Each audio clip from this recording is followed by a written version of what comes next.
Put that coffee down. Coffee's for conversions.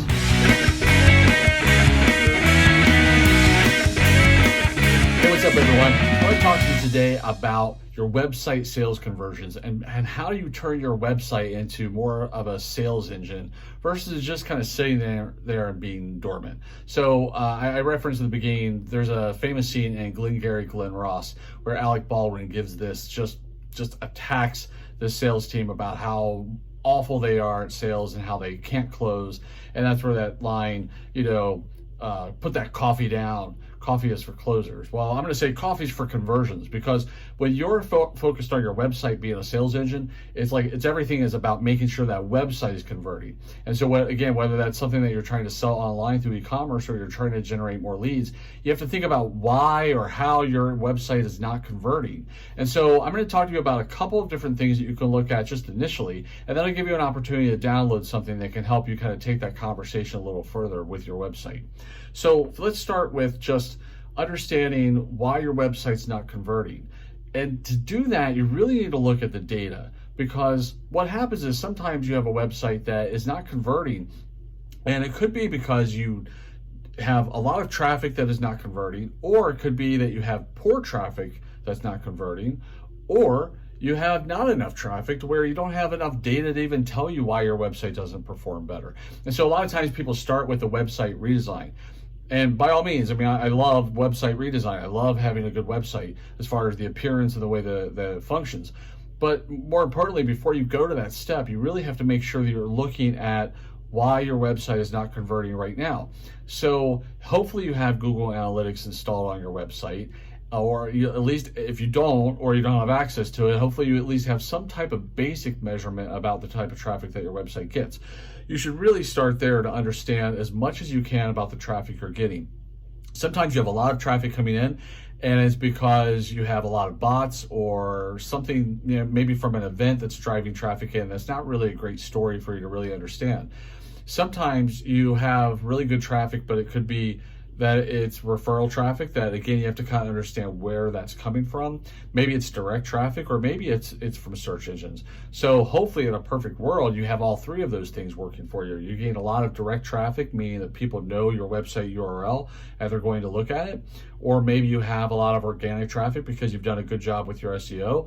Or it could be referral traffic because maybe you have a lot of campaigns that are running and they're driving traffic into the site. So if you don't have all three of those, know what you do have, and kind of that helps you, again, kind of look at that like point of failure as to what could or could not be working better on your website. Then you have to look at the actual website itself. And does it relate well to your customers or your potential customers? Because sometimes with websites, we get very basic or generic, and we almost don't bring our personality out into the website, or really the personality of our brand or our products. So understand, how is your website speaking to other people?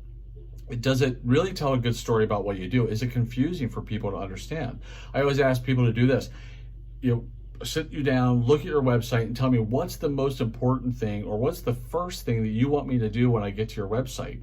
A lot of times people can't answer that. And if you look at the website, it's all flat. There's just, everything kind of has the same type of real estate. There's no real call to action or something that kind of driving you to the next step. So you should look at that and understand how your website is doing that. Is it really trying to push people into a conversation with you? And the third thing you can look at is going back to a little bit of what the second point was, but a little bit deeper, is around your call to actions. Do you have strong call to actions? The worst salesperson on earth is the one that never asks for the sale. So if your website is not asking for the sale, if it's just sort of like, hey, here I am, here's what we do, thanks, hope you liked it, you're not going to convert as well. But if you have really strong call to actions, maybe that's signing up for an email list, maybe that is downloading some type of document, a case study or a white paper, or maybe it is getting them to actually fill out a contact form. Whatever it is, you need to have some bold call to actions that get their attention. Don't just make it a little text link in the header that says contact us.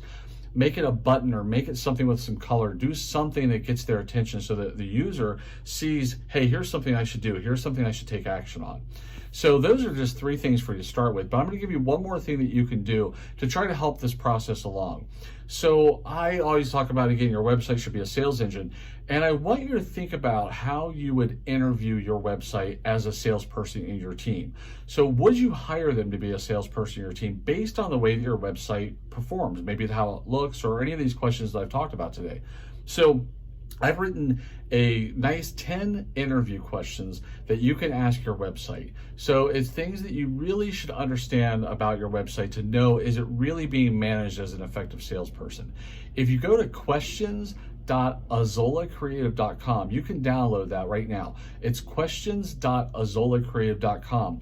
And it gives you the ability to start to humanize your website a little bit more. So you start thinking about it as, hey, wait a minute, like I paid for this, or I am paying for it, or I have stuff that I'm doing on it. Like, maybe it's good, maybe it's bad, maybe it's sort of in the middle. But like, why is my website there? Like, it should be a sales engine. It should be the #1 sales resource in your organization. If it's not, it's not being managed properly. And so the first thing to managing it properly is to know the right questions to ask it. So again, go to questions.azolacreative.com and start interviewing your website like it's a salesperson.